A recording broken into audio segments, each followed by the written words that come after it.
Good evening and welcome to HDNet and Dan Ruther Reports live coverage of election night 2008. The polls have just closed in Georgia, Kentucky, Indiana, South Carolina, Vermont, and Virginia.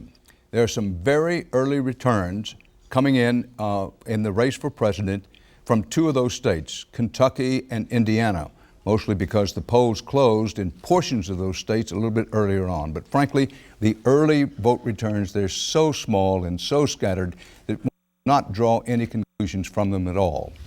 You know, for almost 2 years now, we've seen history in the making, historic candidacies vying in a historically long and dramatic campaign, spending historic amounts of cash along the way, at least $2, possibly $3 billion when it's all counted up. And it all comes down to tonight. Tonight, history will be made. We're on the precipice of history here. Now, I recognize that other places and in other ways you may be hearing or seeing guesses, estimates, some very early poll results. Let's review where we are now. The polls have just closed in at least two states that could be indicators of how the evening is going, and those two states would be Virginia and Indiana. There are some early returns from those states, just a few thousand votes. And now in Indiana, that's a state that has historically gone for the Republican presidential candidate, as is the case with Virginia. So if you say, well, why is Dan Rather anybody else saying, here's a call in Kentucky. Good news for John McCain, bring smiles all around. We believe, on the basis of what the Associated Press and others have tallied up, that when all the votes are in and counted, that John McCain will have carried Kentucky, and it's 8 electoral votes. Now, in Vermont, way up in the Northeast, as expected, on the basis of what we know now, we can say that when all the votes are in and counted, all the votes are not in and counted, but when all the votes are in and counted, we feel confident in saying that Vermont's 3 electoral votes will go to Barack Obama. Still the very early going. And I know you've heard all week long the polls favor Barack Obama. And the word is that in the secret and sometimes mysterious world of exit polling, that some of the exit polls today indicate things were going to go Barack Obama's way. If we've learned anything over the years in covering these election campaigns, is in the early going, steady. Take a deep breath. It could go either way. Yes, you've heard so much flying around in the air that you may say to yourself, well, you know, it's got to be Obama. No, because this is the only poll that counts, what the voters did today. So we have McCain carrying Kentucky, Obama carrying Vermont. We think when all the votes are in and counted, that's the way it's going to go. So in the early going, McCain has 4 and Obama has 3. What we're looking at very carefully is when we get any numbers that really mean anything out of Indiana and Virginia. For the reasons stated earlier, they're 2 states that generally vote for the Republican presidential candidate. If either one, Indiana or Virginia, should go for Barack Obama, would indicate might be Obama's night, might be. If both of them go to Obama, then you'd be saying, that could tell us something the way the rest of the night's going to go. On the other hand, keep in mind that Virginia and Indiana both normally vote Republican. And if they both go to McCain, that in the early going, and we should know, unless it's breathtakingly close as the evening goes along in the early hours, then if they both go to McCain, with McCain already having picked up Kentucky by our estimate, then it could be a surprise night for John McCain. So that's where we are. We'll be following the night to the finish with all the presidential, congressional, and state results from coast to coast and border to border with our seasoned political analyst, whom I'll introduce in just a moment. But first, we're going to review for you how this evening is going to go along. We're going to try to be as transparent as possible with you, try to tell you what we know, what we don't know, try to pick up any wind currents that seem to be blowing in a different direction or in one direction or another. But this is really important, folks. In most states in this country, the polls have not yet closed. If you haven't voted, there's time to vote. Get out and vote. Whatever the bloviators, including this one, say on television, it's really important that you vote. Even if you think, well, it's over and my candidate's won or lost, really important that you vote. This is the dance of democracy. So if the polls are still open in your state, do whatever's necessary. Pile of kids into the car, get somebody to watch after the house, but go and vote. Now, it's only moments after 7 p.m. in Eastern Time, and the polls have closed in these 6 states, Georgia, Indiana, Kentucky, Vermont, Virginia, and South Carolina. Now those, what you see colored on your map there, that's where the polls have closed. To review, perhaps some of you just tuning in, Kentucky, gone for McCain when all the votes are in and counted, we think. Vermont, ditto, goes for Obama. So 1 and 1, 4 electoral votes for McCain, 3 for Barack Obama. As we go through the night and try to fill in our 2008 election map, we'll be providing some historical context by looking back at how the maps looked for the 2000 and 2004 elections. Now here we're showing you the fiercely contested Bush versus Gore election of 2000. That's the way the map looked. Now in 2004, Bush versus Kerry, there's still a lot of red on those maps, and that's the reason that George Bush won in 2004. Now, how's the map going to look for tonight? 2008, the electoral map. Well, we know we can already color in Kentucky for John McCain and Vermont for Barack Obama.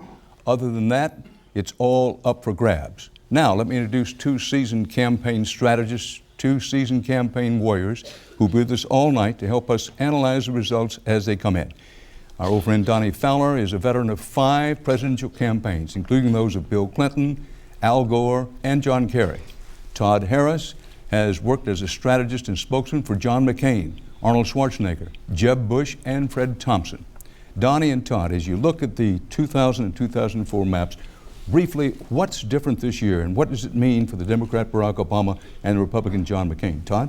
Well, first of all, you have to look at where the battle is being fought. You look at those red states going back to 2000, 2004. That is exactly where, with Barack Obama on the offense, where these battleground states have come down to. I can promise you, 6 months ago, when the McCain campaign was taking a look at the map, these were not the states they wanted to be fighting it out in the last 48 hours of the election. Donnie? In addition to where we're fighting today, you have a record amount of money, a record number of new voters, a record turnout. There's a tremendous amount that's positive about this election, no matter what side of the aisle you sit on. Well, let's go. And right now, actually, Senator McCain is winning. And as a long-suffering 4-3, as a long-suffering UCLA football fan, I used to take a picture of the score, the beginning of the game, anytime we scored, because I knew that would probably be the only time we'd be up. So, over at McCain headquarters, they might want to take a picture. Well, by our estimate, just about everybody else, McCain at this moment has 4 electoral votes, and Barack Obama has 3, with 270 needed to win. Let's go now to someone who we'll be turning to throughout the night, early and often here in our election war room, is Nate Silver. He is the numbers crunching wizard, the statistics guru behind the website 538.com. It's called 538 for the 538 total electoral votes up for grabs tonight. 538.com became a daily must-read for political junkies during the primary season. That's continued during the regular season. Nate, tell me a bit about how you crunch the numbers and what you're looking at right now that you think our viewers ought to know. Well, our focus really is on the Electoral College. That's how we pick our president. Right now, I don't think we know a whole lot more than we knew at the outset. We knew Kentucky was going to go for McCain. We knew Vermont for Obama. If the states hold up with their polling, then we're going to see an Obama win most likely. The question we want to see as we see actual returns come in is whether the polls were off. If they were too high on Obama's numbers in Virginia, for example, you'll probably see those problems replicated in other states throughout the country. Well, on your blog today, you wrote not to trust exit polls. Why not? Well, they've consistently not only been inaccurate, but inaccurate toward one side. Democrats have always underperformed what they get in the exit polls when you actually get the returns in. So I'd be very cautious about reading any headlines on Drudge Report or anywhere else about what the exit poll numbers say. Well, what do you say to those who look at Obama's strong national numbers, then look at the individual numbers in battleground states and say, well, Obama's support may be a mile wide, but it looks like it's about an inch deep? Well, it's been pretty deep in some ways where it competes in every region in the country. We just have to see if it's as deep as the poll numbers suggest. What do undecided voters, late deciders do? The one indication I might look at from the exit polls is in some of these states, apparently in Ohio, a majority of undecided voters went for Obama. Maybe not in Virginia, but in Indiana as well. If that's the case, that would suggest that there isn't a Bradley effect, that Obama gets people who feel maybe the history of the moment in the line, and so that would suggest he's headed for a pretty good night. Nate, thanks. We'll come back to you soon. Now, one of the big stories so far on this election day has been enormous turnout. I know, folks, I've been on the air covering presidential campaigns since 1952, and every time you turn around, they say, well, turnout's going to be a big story. This time it really is. It's a sign of how this presidential campaign has captivated the American people. But it's also a potential warning sign, as much higher than usual volume at certain precincts can overwhelm staff and infrastructure that conducts the election. Very high turnout could also make certain states more difficult to call than they might be otherwise, something you want to bear in mind as we continue tonight. We'll be keeping an eye on how turnout affects this race as the night proceeds. But keep in mind that among the other reasons that we're on the precipice of history here tonight, for all the reasons you've heard talked about before, a person of color heading one of the two major tickets, all the money spent, all those other things, that turnout is going to be a very big story. There's a possibility that this will be one of the historically large turnouts we've had in our country. Now, I now want to bring in two more people into the conversation at this point. Terry Nelson, who's a partner in the communications firm Mercury Public Affairs. Terry served as political director for President Bush's 2004 run, and earlier this election season, he was campaign manager for John McCain. And Dr. Drew Weston, political psychologist and author of the book, The Political Brain, who's been working this election season with Democratic candidates on how to more effectively use language to frame the issues. Now, Terry, you've worn a lot of different hats, including political director of the Republican National Committee and the Republican Senatorial Campaign Committee. I'm guessing you look at a national election from multiple angles. So with that in mind, what are your thoughts on this election night at this moment?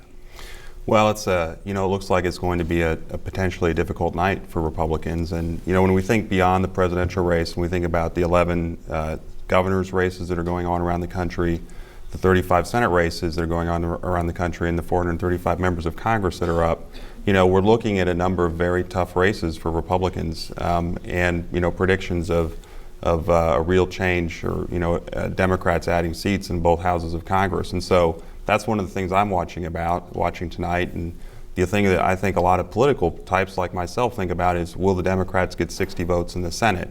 The big fight, I think, on the Republican side is to make sure that doesn't happen tonight. Keep in mind that 35 Senate seats on the ballot today. Check me, 23 of those are Republican seats or have been Republican seats. That's right, and Republicans expected, I think, for the entire election cycle that it would be that we would be on the defense because of that disparity in the number of seats, and that's what's ended up happening. Well, in the early exit polls, I put that all caps exit polls, which have been undependable in the past, and we know are, for one reason or another, weighted in the direction of the Democrats. But you've seen some of the exit poll numbers. And you know that it doesn't make Republicans smile. They can say, well, we hope they're wrong. They've been wrong in the past. Is that why you say, well, listen, Republicans are, maybe their fingernails beginning to sweat just a little, saying, look, if it turns out to be an Obama avalanche, the Democrats could wind up with 60 votes in the Senate, which means it's filibuster proof. Well, that is the real concern. I'm always a touch, have a bit of skepticism about the exit polls, especially since I sat in the war room of Bush-Cheney in 2004, and the first and second round showed that we were going to lose decisively. So I think we have to, as you said earlier, wait until the votes are counted. And I think the Senate race is going to go on probably late into the night. No doubt about it. We have some numbers in from Indiana. Keep in mind, I mentioned before that Indiana is a possible bellwether, overworked word on election night, of course. But these are the numbers, this is with only 1% of the precincts reporting. 11 electoral votes at stake in Indiana, but with only 1% of the precincts reporting, frankly, it doesn't mean very much, particularly in a state such as Indiana, which has voted predominantly Republican over the years, but for whatever it may be worth, in the very, very early going, Barack Obama has jumped out to a slight lead over John McCain in Indiana. Now, don't be saying to yourself, well, boy, Indiana's gone. It's a long way from being gone. In fact, Indiana is one of those states that may be quite a while before we have any definitive word on how it's going. What we know at this hour is that when all the votes are counted, it's very likely that John McCain will have carried Kentucky and its 4 electoral votes, and the same thing applies in Vermont, but the other way, with 3 electoral votes for Barack Obama. So 4-3 McCain with 270 needed to win. here in the early going. Now, what we don't know is what happened in those states where the polls also closed at 7 o'clock. And keep in mind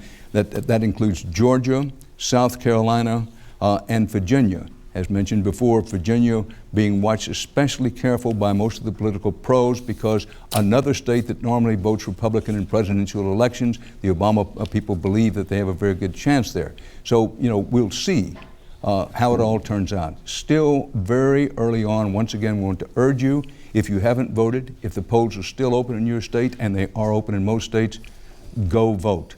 Also, cautionary note, and I may wear you out on this as the night goes along, but let's don't do any conclusion jumping. Early on, there's always a lot of conclusion jumping. I've done it myself in the past and apologize for it. But this is not the time for conclusion jumping. This is the time to sit back, relax, have another cup of coffee, say it's unfolding. This is the dance of democracy. This is what makes America a new thing in history, particularly with this large turnout today. Listen, I won't try to kid you. I'm so excited. I'm having a 3,000 calorie attack about every 45 minutes or an hour about this election turnout. Critical time for the country. But let me go quickly, Todd, to you. Coming out of the Republican convention, John McCain and the McCain-Palin ticket looked strong. My own estimate, it was not limited to me, was race probably even, maybe slight advantage to John McCain. Then the economic meltdown, the economic hurricane hit. Has that been the biggest fulcrum for this campaign in your opinion, or is that too strong? No, I don't think it's too strong at all. I would say a couple of things happened, neither of which were good for Senator McCain. Number one, the country's opinion, while initially fairly positive about Sarah Palin, began to solidify with in a very polarizing way, with the Republican base solidly behind her, swing voters, critical independent voters starting to sway on her to the point now where you look at her favorability ratings in recent surveys and they have not been good. Secondly, the economic crisis that really ossified voters' views of the need for change. And as we've said many times before, Barack Obama has managed to brand the word change to be equivalent to Obama. And so when voters who are hurting, their houses are being foreclosed, when there's that desire for change, he became the change agent. We have some video coming in now, people beginning to file in for the Obama rally. I think this is from Chicago, Grant Field in Chicago, that people are streaming in there for what they hope will be an Obama victory rally. Grant Park in Chicago. This is the way it looks. This crowd will grow to enormous proportions as the evening goes along, with people waiting what they hope will be some definitive word about an Obama victory. But Donnie Fowler, there's been a lot of talk, at least around the water coolers and newsrooms, with all this talk of, it's going to be an Obama avalanche. The possibility that the Democrats have been moonwalking on the 4-yard line rather than in the end zone, celebrating before they actually get to the goal line. You've been inside the Obama camp. Have they been concerned about that? Yes, Senator Obama had an all-staff call last week, and he made it very clear to remind all of the staff, from the senior staff to the frontline field worker in the precincts, that there have been a couple of times where people said Obama was about to walk away with an election. The New Hampshire primary, Indiana, some other states during the primary season. And he himself was very clear and almost in a warning. Anybody who sits down for the next few days, you're going to hear from me. So there's no taking anything for granted. There's no moonwalking inside the Obama campaign. Well, what you have here is they've just opened the gates at Grant Field in Chicago, and the crowd is beginning to form there. Terry Nelson, you've been inside these war rooms. You've been in with the candidates as they sweat this out. Inside the McCain camp right now, what are they saying to one another, or are they saying anything to the candidate? Well, I don't know what they're saying to the candidate. I think they're busy monitoring the results. In these final hours of the election, you still have activities that you can undertake. I think back to when the exit polls did come out in 2004, and we redirected some activities into some states that looked like they might be going the other way, and redoubled our efforts in those states. And so I think probably in both campaigns they're sitting there saying, what can we do to make the biggest difference in these extra few hours? Can we turn phones on here? Can we have volunteers in this state call volunteers in that, or call voters in that state? Anything that they can do to turn out the vote, I think, is probably what they're focused on. Well, and that's the question. Since Colorado, New Mexico, and Nevada, by acclamation in both camps, could be key states, would they be making phone calls now and saying, listen, let's put a little extra money into getting the vote out in these states, or let's make another set of phone calls, or is it too late for that? It's not too late for that. It's not, maybe up to an hour before the polls close, it gets too late for that. But, up until that point, you can make these phone calls. You obviously can exhort your volunteers to go out and knock on one more door. And like I said, all of these things are critical to getting people to turn out and vote in what is, as you noted, a very high turnout election and a very critical election on both sides. Let's see if Nate Silver has anything. I'm not sure he's available in our room yet. If Nate's up, let's get him up. If not, well, we'll move on and talk about states that we're closing. Nate, if you're there, yeah. What are you seeing? What are you hearing? What do you think the viewers should know at this hour? Well, what I'm looking at is Indiana and Virginia and comparing how John Kerry did in those states to where Obama's vote is coming in. And it looks like in the suburban counties in both those states, again, we don't have much of the vote in, but you do see Obama outperforming Kerry substantially, which is what he has to do. Kerry lost both those states, but you see him doing 10, 15 points better than Kerry in some of these kind of collar suburban counties. And you draw from that any conclusions or any indications? Well, I would draw that the states are going to certainly be very close. If McCain wins, Virginia, certainly he'll do it by the skin of his teeth. Indiana, we don't know. We have to wait for the Indianapolis vote to come in, and Gary, which is in Obama's backyard, almost literally. But that state's a little bit hard to project. But Indiana looks like the areas around Richmond, Obama's doing about as well as he would need there to win the state. Maybe not as well in the Appalachian part, but that's not a big population center compared to the eastern half of the state. Nate Silver from 538.com. Thank you very much. Now, we have states closing at 7:30, at the 7:30 time, and those states would include North Carolina, Ohio, and West Virginia. So this is now beginning to get really interesting, folks, because if some states are declared, that is, we say at some point, we believe in all the votes and counted, Ohio will go this way, or Virginia will go that way, that will begin to tell you what the overall tapestry may look like as the night goes along. Now, keep in mind that the polls have been closed in Virginia for quite a little while now. We still don't have enough indication for Virginia, not anywhere near enough to indicate how the state may or may not be going. Keep in mind that Obama started out, I'm sorry, repeat that for me, please. Senate race, Virginia, a call in that Senate race. I saw that move on the bottom of the screen. By the way, we'll keep the bottom of our screen there for you all evening long. So the Senate race in Virginia, probably the least unexpected result of the evening. And with former Governor Warner winning that Virginia race, that they might say, there are those that say, and you tell me, Donnie Fowler, that if Obama carries Virginia in the presidential column, it may be kind of reverse shirt tails, following on to Warner, rather than Warner following Obama's shirt tails. Well, the Democrats don't win presidential elections without winning a southern state. Mark Warner was a very successful, very popular governor in the Old Dominion, the capital of the Confederacy. He was always going to win this race, and this might be an example, one of the only examples tonight where there are reverse coattails. A popular statewide Democratic official pulls Obama up rather than Obama pulling the rest of the ticket up with him. Right. Well, we were talking about states where the polls close at 7:30. North Carolina, that's another state that's been in the past reliably Republican for presidential campaigns. But the Obama people thought they saw some signs fairly early in the campaign, more signs mid-campaign, and particularly the end, that they might carry North Carolina. Question, when the polls close in a very short time in North Carolina, will or will not Obama's hopes there for an upset come through? States to watch at the moment: Indiana, where the polls have closed, and in Virginia, where the polls have closed, but not enough. Here's another Senate race. Again, one of the least surprising returns of the night. This is in a Senate race. A Republican hold on in South Carolina with the veteran Lindsey Graham.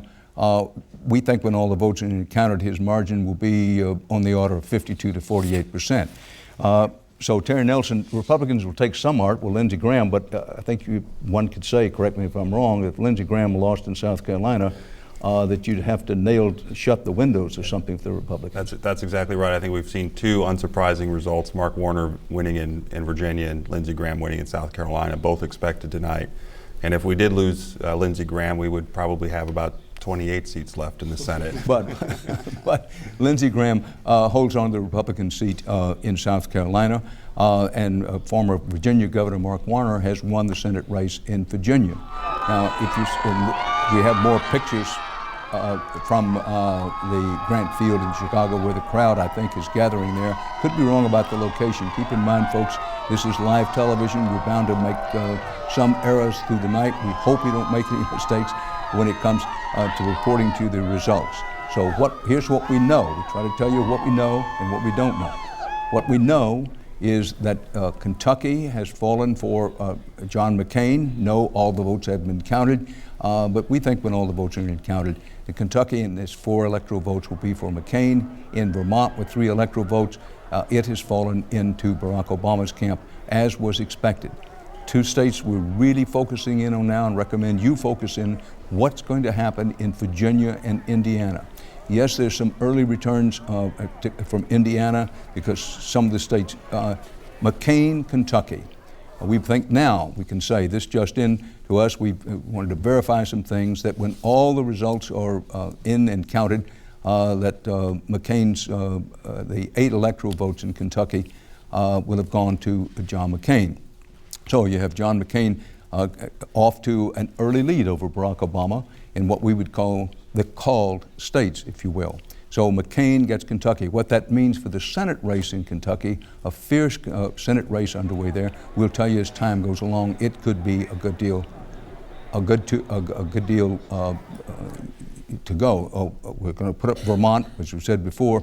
Barack Obama gets 3 electoral votes in Vermont.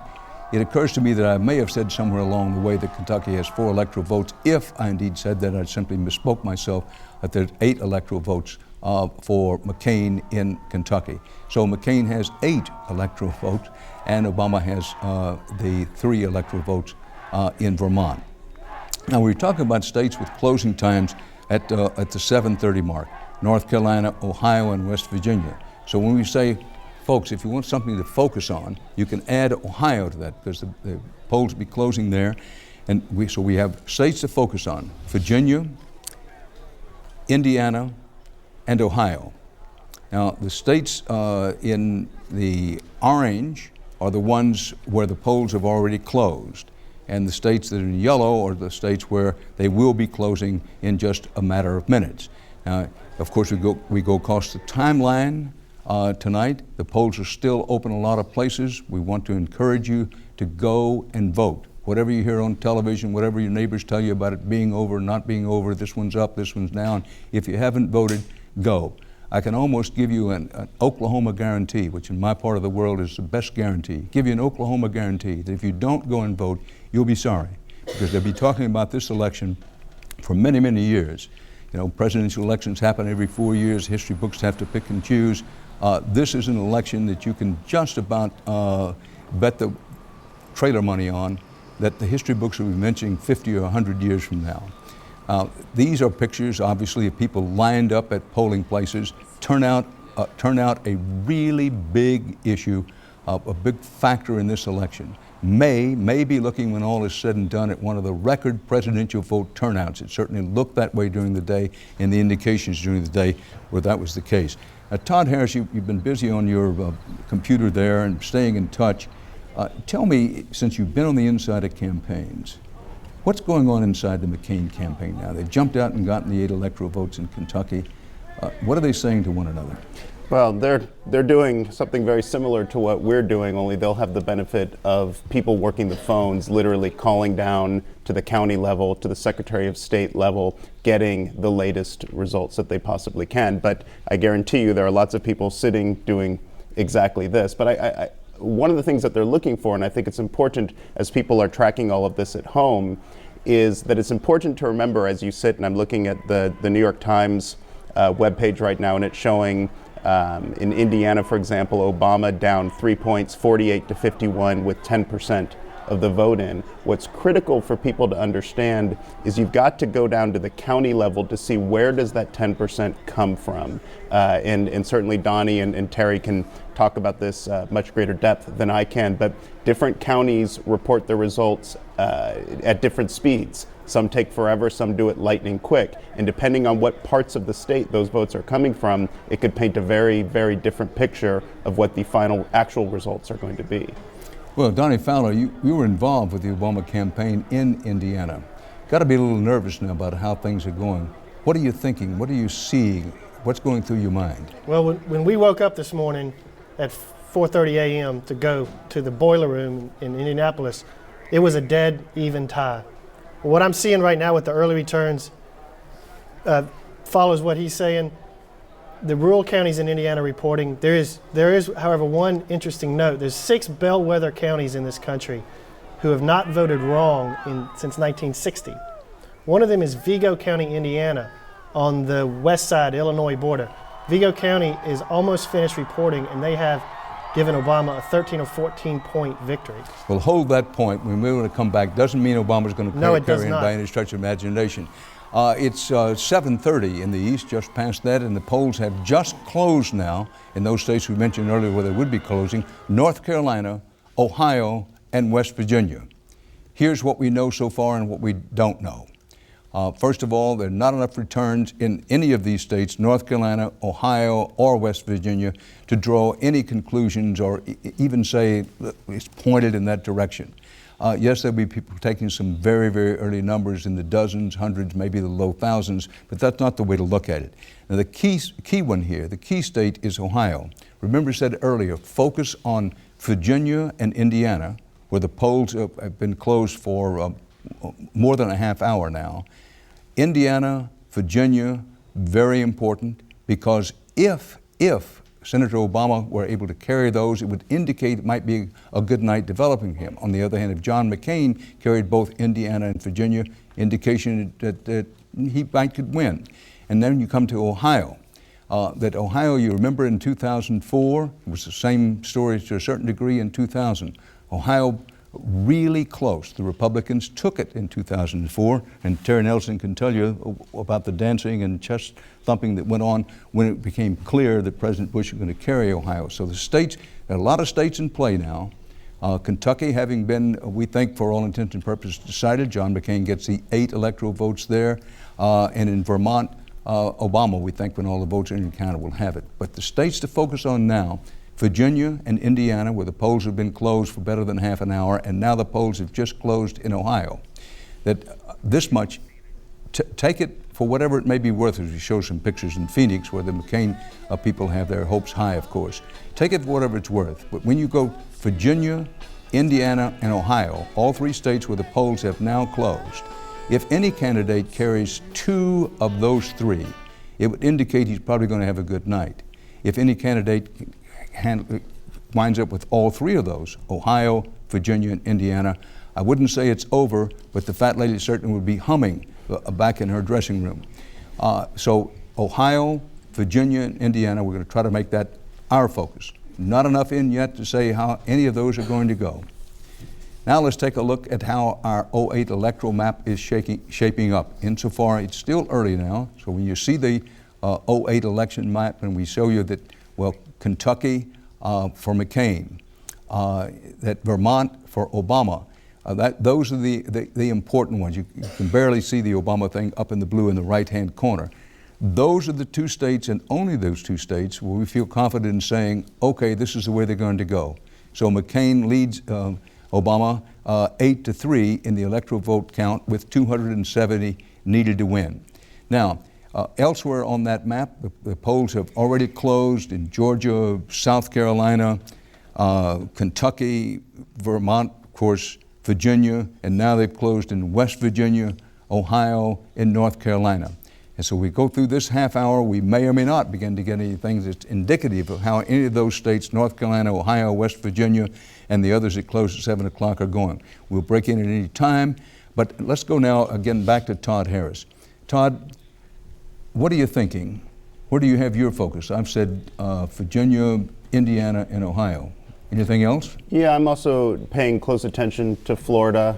I'm paying close attention to Pennsylvania. Pennsylvania, of course, being the state 21 electoral votes. There is really no realistic way when you sit down and work out the map for McCain to get to the 270 electoral votes he needs without winning Pennsylvania. The McCain campaign knows that. That's why you've seen so many stops by both Senator McCain and Governor Palin in Pennsylvania in the last several days. You've seen a huge shift of internal campaign resources to Pennsylvania.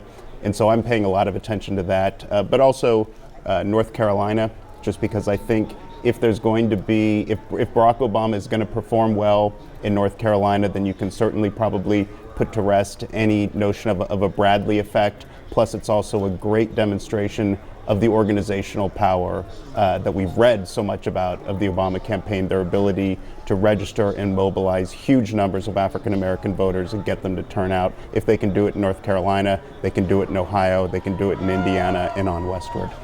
Let's bring in Dr. Drew Wesley. You've been very patient over there, and I appreciate it very much. He just mentioned, Todd just mentioned the so-called Bradley effect, which of course comes from former Los Angeles Mayor Bradley believing he'd won a race back in the 1990s, was it? Been a long time ago. And believing that, well, the polls didn't account for real racial feelings. We've gone through a campaign here with the first American of color to head a major party ticket. And I noted earlier that you had consulted with some Democrats along the way.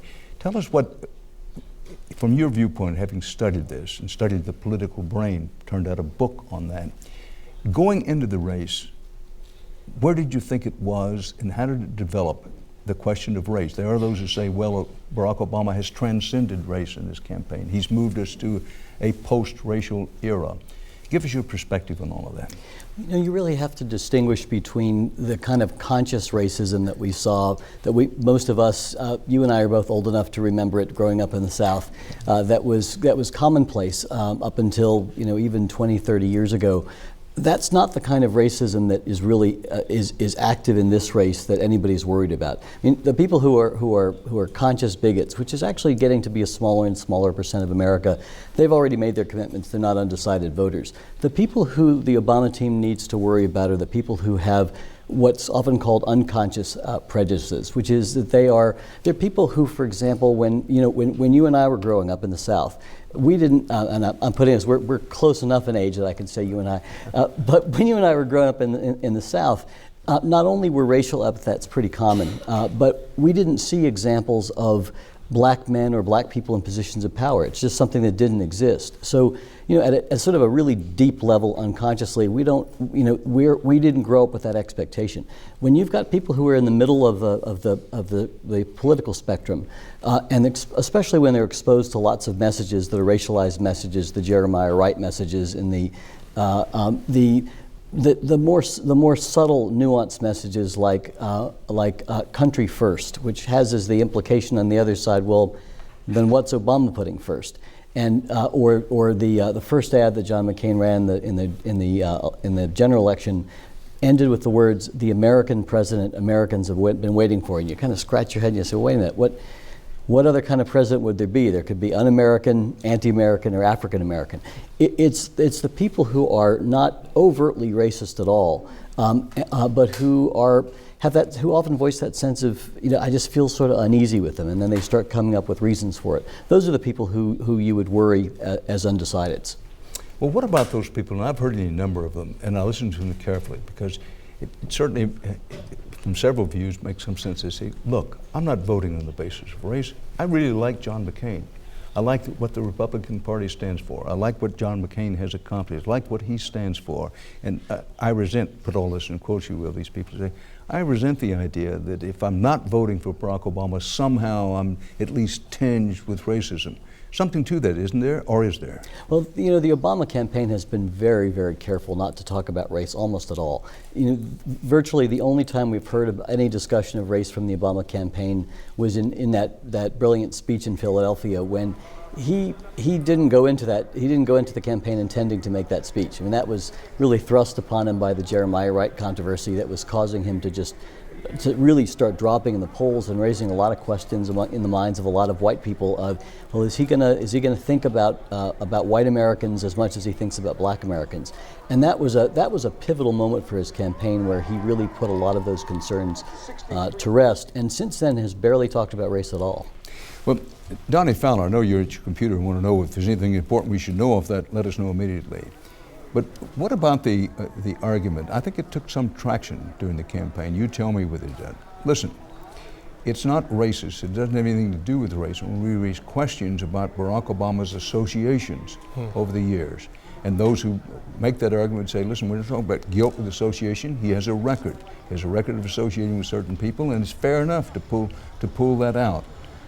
When you're inside the Obama campaign, how do they look at that? Do you see it as strictly negative campaigning, it's just down and dirty and nasty, or do they have a different view? Well, if you're in a campaign, nothing's unfair that's coming at you. If you sit there and whine and think that it's awful and won't they stop being mean to me, you're going to lose. So if you're in a campaign, you say, this is what we expect they might hit us with. How will we respond? It's a chess game, and you're always trying to be 2 moves ahead of your opponent, and that's what the Obama campaign has been really marvelous at for 2 years now. Well, give me an example. Well, I'll give you an example by proving that there's been few cases where they faltered. One was Jeremiah Excuse me Wright. just one second. There's a West Virginia Senate call, and Jay Rockefeller, again, this is among the more expected things of the evening. Every Senate call we've had so far, we think when all the votes are in and counted, that the veteran Republican, Democratic Senator, veteran Democratic Senator Jay Rockefeller the fourth, will be returned to the Senate. So as these Senate races come through, and sorry to interrupt you there, Donnie Fowler, but we want to pass them along to you because keep in mind again, 35 Senate seats up tonight, 23 of those have belonged to Republicans. And what among the things Democrats are hoping for tonight is not only that they increase their margin in the Senate, which has been 51-49 if you count a couple of independents who normally vote with the Democrats. The Democrats are looking for something in the mid to high 50s in the Senate at least, and hoping for a 60 vote majority in the Senate, which would give them some protection against filibusters, which basically means talking things to death. Donnie, I want to give you a chance to finish your thought about when you're inside the campaign. So the Obama campaign has twice had a couple of moves ahead of Hillary Clinton and now John McCain in the game of chess. The Hillary Clinton campaign thought the election was going to be over maybe by New Hampshire and certainly by Super Tuesday. The Obama campaign prepared fundamentally for a very long nomination battle. So the Clinton campaign was caught off guard when this upstart named Barack Obama won the Iowa caucuses. They simply were not prepared for the next move. The Obama campaign has beaten McCain in one really important way other than financially, and that is voter registration. Usually in campaigns do not do voter registration. It's distracting. You figure there's enough voters out there, let's just go get who's already there. But registering hundreds, literally per state, hundreds of thousands of new voters, new Democratic voters, has put a lot of these red states like Missouri, Indiana, Virginia, North Carolina into play in a way that without those new voters, they couldn't have been in play. And let me just make a point on the issue of new registrants. You look at a state like North Carolina, and we'll be getting results in North Carolina soon, 4-1 registration advantage going back to January in favor of Democrats over Republicans. I don't, and this is all directly attributable to that bitter primary fight that the Democrats had. I don't think at the time Barack Obama would have said, thank God for Hillary Clinton, thank God this thing has dragged out month after month after month. But from where we're sitting today, looking back, Barack Obama owes Hillary Clinton a big wet kiss because of the pace that she put him through, both in terms of improving as a candidate, but also the 50-state organization that they have set up because of that primary fight. Competition makes you stronger.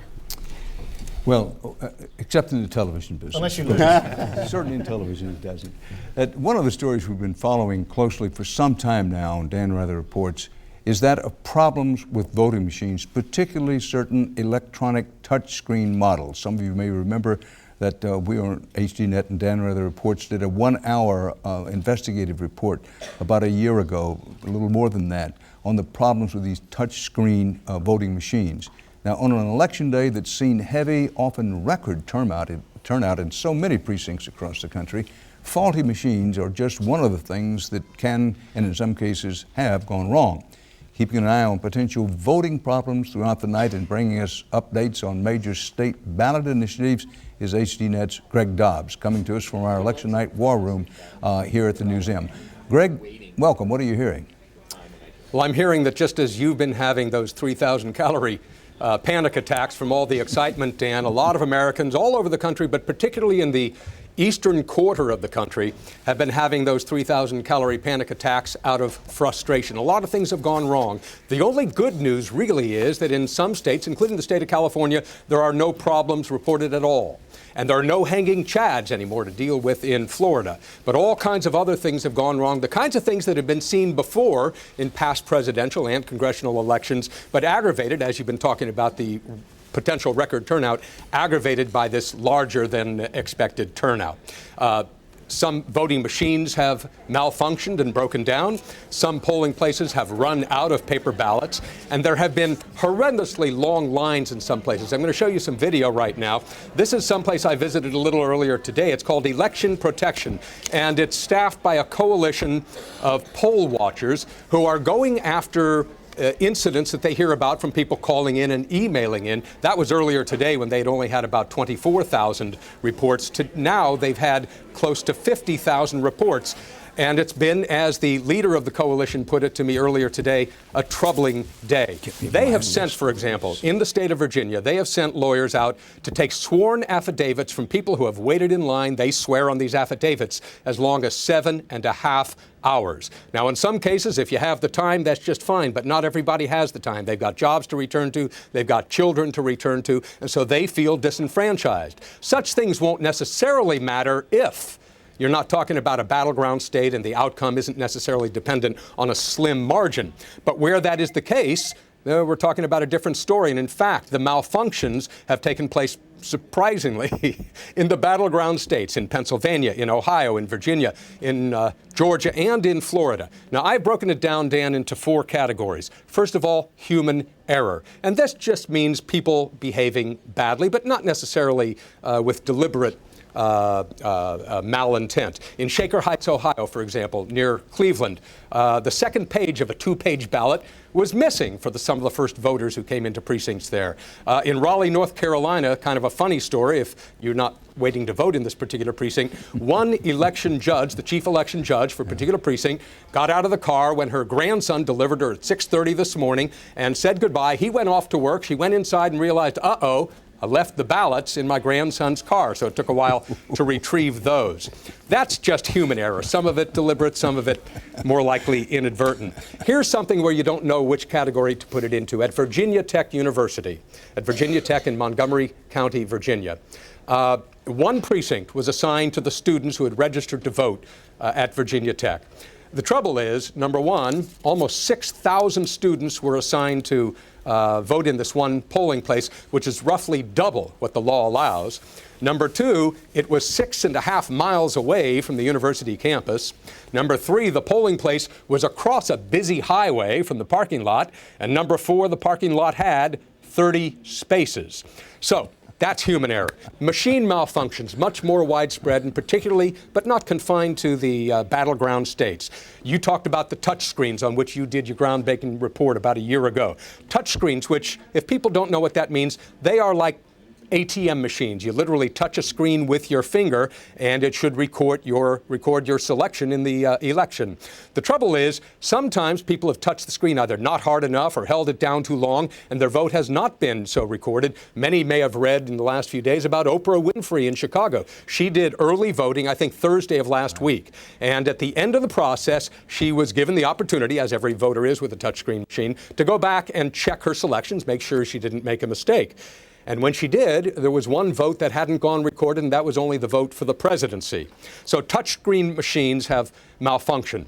Optical scan machines, which anywhere from 60 to 70% of all Americans would have used today, but optical scans, which means a paper ballot which is then tabulated in an optical scanning electronic machine, they have malfunctioned in all kinds of states. Sometimes they've jammed, sometimes they've recorded the wrong vote. And in one case in Virginia, I think it was raining, some voters' hands were wet, and therefore the paper ballot was wet. It wouldn't go into the machine. And so there have been problems with those, including Florida. Now, Florida, as you know, Dan, this year, the third consecutive presidential election, they're using the third consecutive voting technology. They're using optical scan machines, and once again, what do you know? They're not all working. And in some cases, as the law requires that paper ballots be provided to people when machines break down, they aren't being provided. So these are interesting problems, and they have cropped up by and large, or for the most part anyway, in the states where they don't have early voting, where they are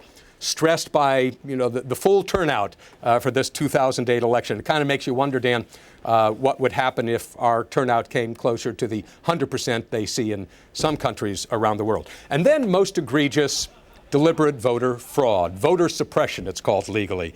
Here are some examples I've jotted down from our visit earlier today to the Election Protection Office. In Pittsburgh, robocalls have gone out saying Election Day to particular voters. Election Day is tomorrow, November 5th. In Philadelphia, on the other side of the state, flyers were handed out to some voters in disadvantaged areas saying if you have an outstanding traffic ticket, you will be arrested at your polling place. In Michigan, people were told you can't vote if your home has been foreclosed. And of course, there's no state where more homes have been foreclosed than in the state of Michigan. In Ohio, voters were told that they can vote absentee ballots up to and including the 14th of November. No reason to hurry on November 4th. In Florida, more robocalls saying you'll be able to vote by phone.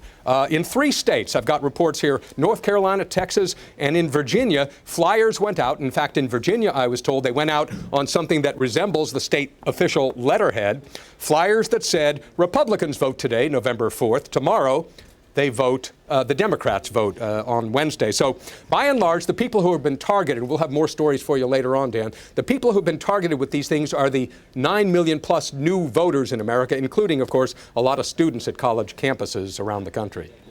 Greg Dobbs, thanks. We'll come back to you later about problems, vote problems. The electronic voting machines, some of them still a big problem. Money is a factor there, which is to say that some of the precincts, some of the counties, some of the states have spent big money on these machines. They don't want to admit that there's many problems with them as they are.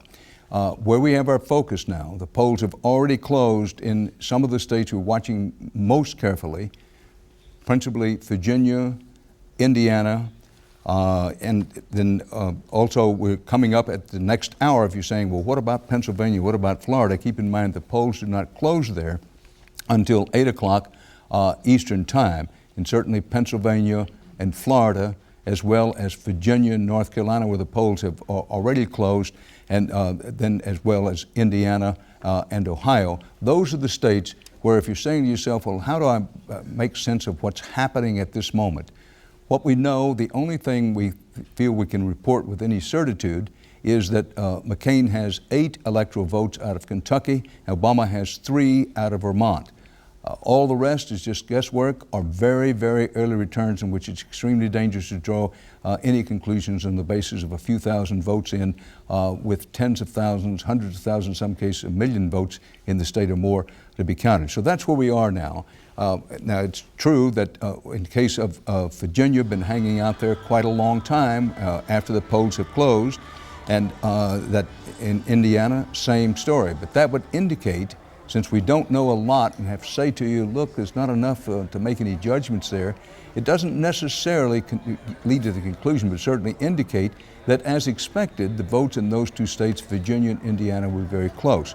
Now, Ohio, where the polls close at 7:30, another state which in every election you have to watch very carefully. Again, a close race was indicated there. We will see as time goes along.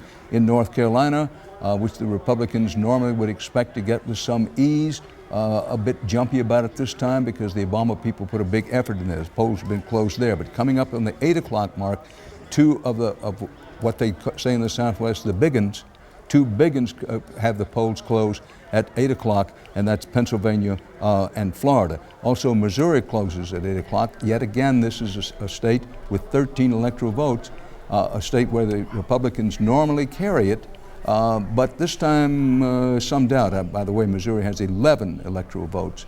I'll try not to misspeak myself anymore about that, but with 11 electoral votes, that Missouri is another one of those states that frequently generally goes Republican in presidential campaigns, but the Obama people think they have a chance there. So let's go to Nate Silver, if he's up right quick. Nate, again, if you have your head in your computer there or blogging something, forget it. But if you could come up and you got anything you think we ought to be taking a look at, well, now's the time to say so. Well, these results are still trickling in Virginia, Indiana, North Carolina. We have quite a bit of the voting. It looks like in North Carolina, what we got is the vote from the early balloting, and the early balloting had Obama up by, in North Carolina, by 20 or 22 points. So the question is, how much could John McCain turn out his base in a state like North Carolina? Excuse me, Nate, for one moment. We need to keep in mind, folks, this is live television. We have the state up with Virginia. Are you talking about Virginia or North Carolina? I'm a step ahead of you. I'm looking at North Carolina now. All right, well, folks, we've had a hitch in our giddy up here. We have Virginia up on the screen, and Nate's talking about North Carolina. There you go. Nate, now your handsome face, complete with the tie your mother dressed you in tonight. You're speaking head to camera. Go ahead. You're talking about North Carolina. Okay, terrific, Dan. Yeah, we've already got about 300,000 or 400,000 votes in from North Carolina. When you get a vote in that quick, it's usually early voting, where they're just reporting them all at once. And it looks like Obama won the early voting in North Carolina by about 20%. Now, this is not unexpected. People knew he got his vote out early. The question is, can McCain get enough of his base out to equal that advantage? But so far, it looks like, these states, Indiana, North Carolina, Virginia, Obama's getting the kind of numbers he would need to win these states. It's not to say he will, but there's nothing that would make him unhappy in what we're seeing so far in the numbers. Well, Nate, have you seen anything tonight so far that surprises you? Not really. Well, actually, one thing, to get a little meta here, is how careful the networks are being about calling these states. And I think that's terrific. We talked about how exit polls aren't very accurate, but people are being more cautious this year. We know it's a different kind of election. You can't count on counties performing the same this year as they did in 2000 or 2004. So right now we're all kind of in a holding pattern, waiting for, if one of these states gets called, that might tell us an awful lot. But right now it looks like we're close, but not quite. And because in Virginia the vote's so different in the Panhandle versus in Metro D.C., it's hard to characterize a state based on just partial information. Nate, has it occurred to you that with all this talk about the polls having Obama leading and all the press talking about, well, it's headed in Obama's direction, that if John McCain goes on to win tonight, and let the record show right now he's leading 8 electoral votes over 3 for Obama with 270 needed to win, that if McCain pulls this out, that every pollster and every student of polls, such as yourself, and probably every journalist, including this one, may have to ask for exile in Canada? Yeah, I think it'd be a long night for the entire polling industry to have a miss that bad. It's happened in individual states, certainly New Hampshire during the primary, but not in the whole country before. Since Dewey versus Truman, have we really miscalled the whole election? We think polling's come a long way since 1948, but you never know. We still have to see how these returns come in this year. But if any election's going to be tough to poll, it's going to be this one, where you have new people participating. You're having to guess at who will turn out and who claims they will, but actually will get lazy and forgetful on election day and not show up. We don't know that yet, but we're getting more pieces of the puzzle, and obviously minute by minute here. Terry Nelson, having been inside President Bush's campaign and a number of other Republican campaigns, has it or has it not been your experience that every election, people such as myself say, boy, there's going to be a big youth vote. Young people are really going to get out there and vote. And they talk, but they don't walk. Would you agree that's been the case in the past, certainly in elections our lifetime? Yeah, I think that's certainly been the case. And what about this time? The youth voters have been, in past elections, relatively, have turned out at relatively low levels. I think the one thing that you have in this election is some of them have previous performance. They registered in the primaries, especially on the Democrat side. You saw more young people voting in the Democrat primaries earlier this year. And so I think, based on that, we're going to see an expanded electorate, going into tonight. That expanded electorate will be made up of some of the new registrants we've talked about. Obviously, some of those will be young voters who've never participated before. Others will be African Americans. And some are just people who, for the first time, are getting engaged in the process. Got interested. We're coming at 8 o'clock, and the polls close at 8 o'clock. Get this, folks. Pennsylvania, New Hampshire, Missouri, and Florida. Big states where the polls close, coming up at this 8 o'clock, top of the hour. We've already had the polls close in Georgia, Kentucky, Indiana, South Carolina, Vermont, Virginia, North Carolina, Ohio, West Virginia. The polls have already closed in all of those states, and now it's about to be Florida, Pennsylvania, New Hampshire, Missouri. So if you're saying to yourself, well, I don't seem to be getting a whole lot of information out of what's happening in these states, here's the reason. One, turnout was very large in nearly all the states. If you're looking at our map now, the ones in orange are where the polls have already closed. The ones in yellow are where the polls will be closing at the top of this hour, well, at 8 o'clock as 8 o'clock slides by, where the polls have just closed. Keep in mind, the only two states in which we, or as best I can make out, anybody else has confidence in saying they're going to go one way or the other. This just in, I just started to say Kentucky and Vermont, Kentucky for McCain, but South Carolina sends its 8 electoral votes to John McCain, we believe will be the headliner of South Carolina when all the votes are in and counted. So John McCain, if you add the 8 South Carolina votes to the 8 he got earlier in Kentucky, that would be McCain 16 electoral votes, Obama 3, Obama's coming out of Vermont, with 270 needed to win. No surprise about South Carolina. John McCain expected to carry it. Is one of the Republican strongholds, part of the Southern strategy that President Richard Nixon put together and that President Ronald Reagan solidified. South Carolina, our estimate is when all the votes are in and have been counted, all the smoke clears, South Carolina will be in John McCain's corner. No surprise there. Well, we want to say hello and welcome back to our Dan Rather Reports HDNet live coverage of Election Night 2008, coming to you from the beautiful new Newseum, a museum all about news, the Newseum in Washington, D.C. We want to review what we know so far and what we don't know. Donnie Fowler, let me turn to you and to catch a breath myself. From what are the most important things we know with the polls just closing in these big states? Connecticut for Barack Obama. Now what's happening is enough votes are getting in where some states can get, quote, called. Called means we think when all the votes are in and counted. So we believe that Barack Obama will carry Connecticut's 7 electoral votes. This is no surprise. Both parties, in effect, have said right along, well, Connecticut's probably going to go Democratic, and lo and behold, it goes Democratic. So now we have McCain with 16 electoral votes, Obama with 10. So Donnie Fowler, to ask you, taking everything into account, what do you think are the most important developments so far, and what are you looking at? The most important developments so far are the 5 or 6 states that McCain has to win, all but one, are very competitive. Virginia, North Carolina, Florida, Indiana have all closed their polls. Ohio's about to. They're all competitive. They were red states last time. Some of them haven't gone for a Democrat in 30 or 40 years. Doesn't mean Obama's going to carry any or all of it. That's a trend, and that's the most important thing happening right now. So for example, normally... Excuse me, we're interrupting. Delaware's 3 votes, as expected, drop into Barack Obama's column. So Barack Obama, when all the votes are in and counted, we project that he will have, as expected, carried Delaware's 3 electoral votes. So quickly doing the math here. District of Columbia, also probably the least surprising result of the evening. Washington, D.C., which, when all the votes are in and counted, may give Barack Obama the largest percentage victory of any state, we'll see.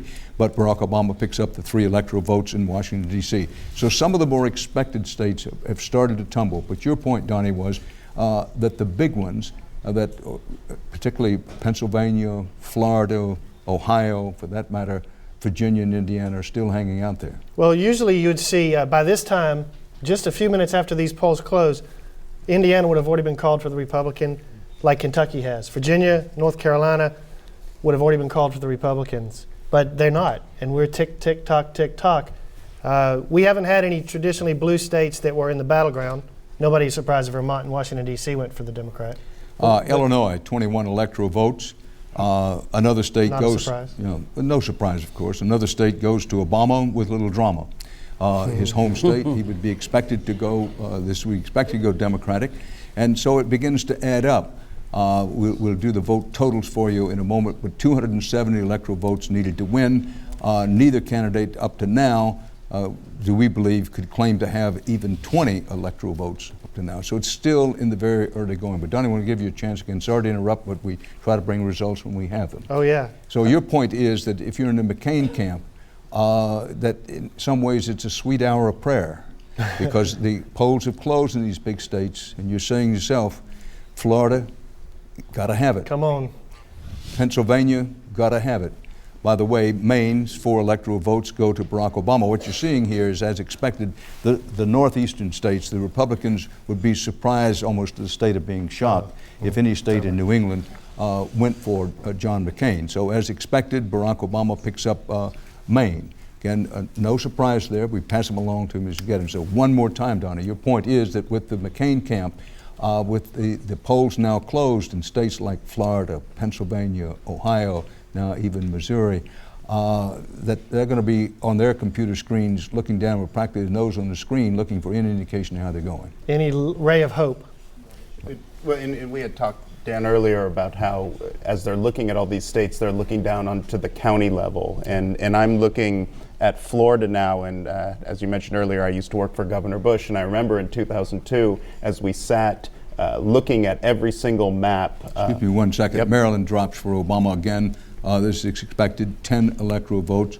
Barack Obama, when all the votes are in and have been completely tabulated, we believe that Obama will carry Maryland. Again, not a surprise. Many of these early calls are in states that were fairly clearly Democratic going in. So that's what you're saying. But get back to your point. The early ones are the easy ones. But so I'm looking at Miami-Dade County, Broward County, Orange County, Pinellas County in Florida. These are places where Broward County is a great example. This is where Fort Lauderdale is. Heavily Democratic county, but because of the huge number of people who live there, it's a state, or it's a county that Republicans never actually win, but you have to rack up huge votes there in order to offset votes in other parts of the state. And as Donnie and I are looking at these numbers coming in from some of those southern counties and counties in the critical I-4 corridor within Florida, it could be a disappointing evening for Senator McCain in the Sunshine State. Well, point well taken. We'll watch as it develops. We have Massachusetts, 12 electoral votes again. This is this New England bloc. People frequently talk about the solid South for the Republicans. We'll see how solid it is this time. But the solid Northeast for the Democrats. In Massachusetts, 12 electoral votes drop. New Jersey's 15 electoral votes. And there was a time not too long ago that New Jersey was a so-called swing state. Could go either way. Sometimes voted Republican, sometimes voted Democratic. It's tended to go Democratic in more recent times. And here, Barack Obama's campaign, he had a terrific primary campaign there, which young Mark Alexander, among others, helped to run, and it pays dividends here in the general election. So review for me in the control room. I may have missed something there. We have New Jersey's 15 electoral votes going, and if you have the total of electoral votes so far with 270 needed to win, then put it up for me whenever you get it. 78 to 16. 78 to 16 is where it stands now. Thank you. I never was particularly good at math, but it's 78 to 16 or 15? 16. All right, 78 to 16. And remember, there are 270 electoral votes needed to win. And Barack Obama now has 78. We feel confident in saying to you, when it's all said and done, all the votes are not in any state, or for that matter, counted in any state that we know of. But you can pretty much take it to the bank. Well, given the recent economic problems, maybe take it to underneath your mattress or wherever. You can take it that Barack Obama has 78 of the 270 electoral votes needed to win, and John McCain has 16. But the big ones still out there and hanging: Pennsylvania, Florida, Ohio, Virginia, North Carolina, Missouri. None of those have been called by anybody that we know to. Oklahoma, a very reliable Republican state in presidential elections. You know, they don't smoke marijuana in Muskogee, and they don't vote Democrat there either. Tennessee. Can I make a Surely, I want to make just let me say, Tennessee's 11 electoral votes go to John McCain, so McCain's got a bit of a comeback here in the electoral college, having gotten Tennessee and Oklahoma as expected. Yes, Todd? I just wanted to make a quick point. You talked about taking it to the bank or hiding money in your mattress. As we wait for North Carolina results to come in, I think it's important to put some environmental context to that state. You know, other than New York, North Carolina is the banking capital of the country, and it is certainly the banking capital of the South. And there are very few places that have been hit harder by the financial crisis. You know, you look at what's happened at Wachovia, you know, headquartered in Charlotte.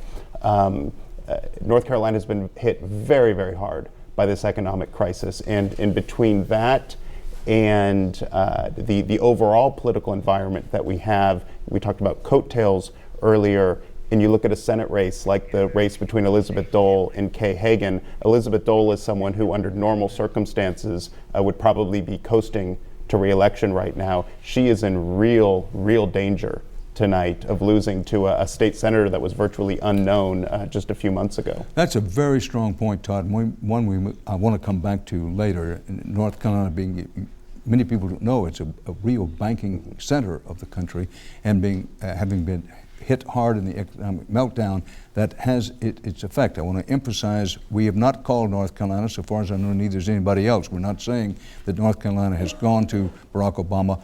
Todd's point was that perhaps the main reason that Obama saw an opening possibility in North Carolina is because of the economic situation now. Let's pull back now what we call on television a wide shot and give you a look at our election night map and how it's taking shape. The controller is going to put the map up for us. Now, these are states where in Oklahoma, we've said that John McCain holds on to that. We say hold on to it. It's been reliably Republican. Tennessee, McCain country. And Kentucky goes into McCain's column. And South Carolina, part of the heart of the Confederacy, and a state that has gone Republican in just about every way in recent years. Those are states that John McCain has carried. Those are the states that are in the deep orange. Now, in the blue, and it may be a little difficult to see on your screen, I hope it isn't, and the states that are colored dark blue, those are states that Barack Obama has carried, including his home state of Illinois.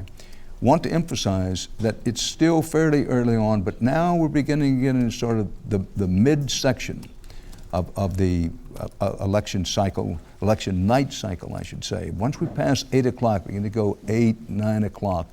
There are a lot of people, not including your narrator, there are a lot of people who thought that the race perhaps could be called by the major networks by 8:30 p.m. Eastern Time. I don't have any of them at hand here now, and I don't intend to name them because I don't intend to embarrass them, because in some of these states that it's just too close. Pennsylvania and Florida both figure to be close. We'll see as time goes along close. We already know that it must be at least fairly close in Virginia, Ohio, and Indiana, three of the rather early closing states where we said these are focus states because the polls have been closed there for quite some time, and we still don't know, not nearly enough, to say, well, we think the wind is blowing this way or that. With new data in hand, we go once again now to our Sultan of Stat, Nate Silver of the website 538.com. Nate, what do you got for us? Well, so far, things have been not terribly surprising. The states that have been called for Obama look pretty safe. I might make a slight exception for Maine, which was a state that McCain wanted to compete in fairly late. They did run some ads there. New Jersey is often a closer state than it was this year, but we still haven't seen that one key state that gets called. The first state between Virginia, Indiana, and Pennsylvania. Well, Nate, let me interrupt you here. I hate to interrupt, but in some ways it's the job of the anchor person to do so. That some of the self-described major networks have now called Pennsylvania within the last few minutes, if not seconds, saying, well, we're calling Pennsylvania. I want to make clear to our viewers that we're not in a position to do that just now. It's not because that we're slower than the others. It's because, with the help of the Associated Press, when in doubt, we want to be extremely careful. But Nate, seeing that at least two of self-described big networks have called Pennsylvania for Barack Obama. On the basis of what you know, in looking at things, do you think they're too far out on a limb, too early, or they just have better information than other folks and have pulled the trigger on it? Well, there's so little of the actual vote in. They're relying on the exit polls, and we were hearing Obama had maybe a 12 or a 15-point lead in those exit polls. That's about at the range where they feel somewhat safe, but I think it's still an aggressive call. This was one state where people were worried about maybe a Bradley effect where people lie to pollsters a little bit. I mean, I thought going in that Pennsylvania would be an Obama state, so I don't think it's surprising. I just think it's premature to assume until we get more of the actual vote in that it's going to go that way. Well, let me turn to you, Terry, as one who's worked inside Republican campaigns, that with at least two of the over-the-airways networks, well, I should say two of the networks, I'm not sure one is not a cable network, at any rate, saying, well, okay, we're gonna stick it out there, is Pennsylvania for Obama. Now, if that turns out to be the case, and there are indications that Pennsylvania may be moving into the Obama column, would, in your judgment, McCain's fortunes begin falling like Lehman Brothers stock, or too early? I think it's going to be very difficult. I'm sure one of the first things going on in the McCain campaign right now are phone calls to these news organizations, to all of them saying, these are the reasons you should not call the state, and this is the reason why what you said was a mistake.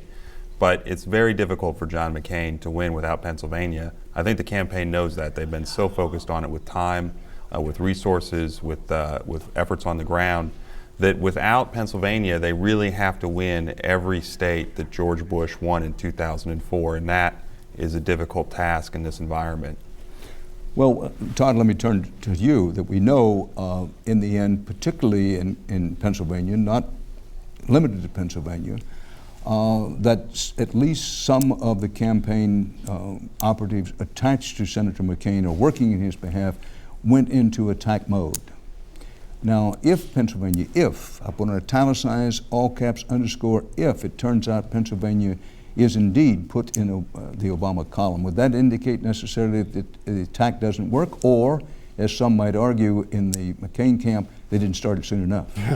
Well, or a third option, which is just attacks like that in this environment, particularly when they start late, just aren't going to have the effect that they might in what I would call a normal political environment. But all of these attacks, whether it's Reverend Wright or Ayers, the attacks over associations, all of that, to look at that on a macro level, what that really was about, up until September 15th, this race was largely a referendum on Barack Obama. Did he have the experience necessary? Was he someone that we could see putting our trust into to be president of the United States? And so all of these associations, the purpose of those was to try to paint that canvas as to who he was. After the economic crisis hit, the campaign really became a referendum on which one of these guys could get us out of this mess.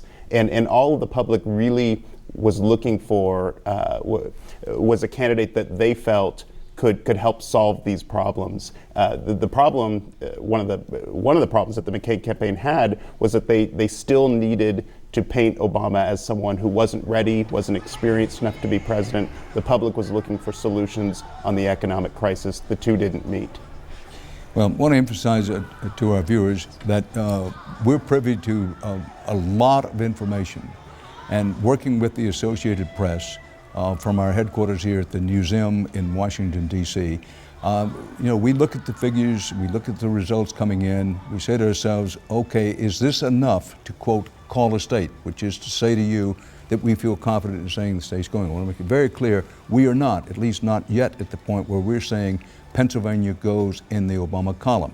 There are those on other networks and other places, this is a very competitive business, that have said, okay, we're going to say that Pennsylvania is for Obama.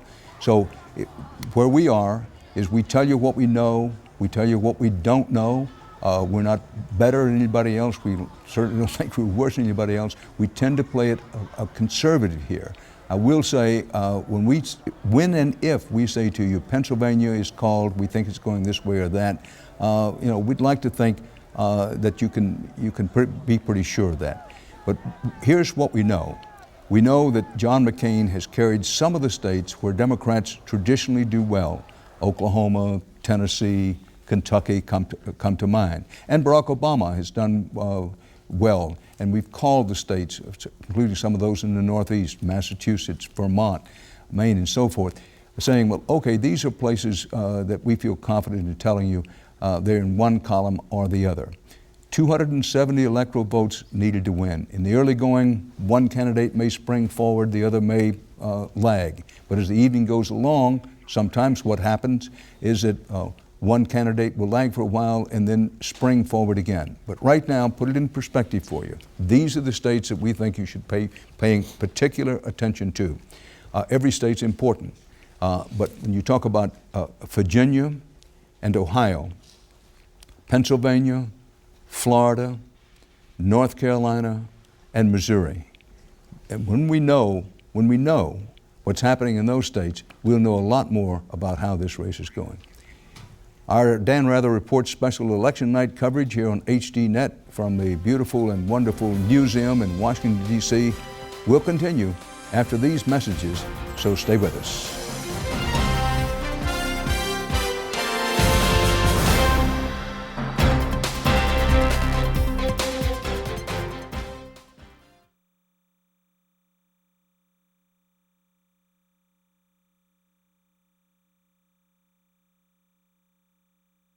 Break.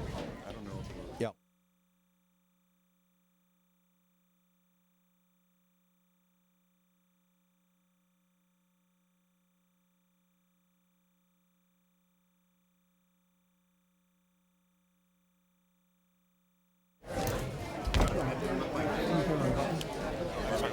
No.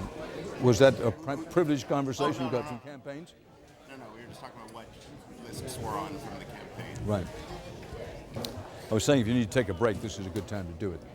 How long is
Well, welcome back to Dan Rather Report special election night coverage from the museum in Washington, D.C.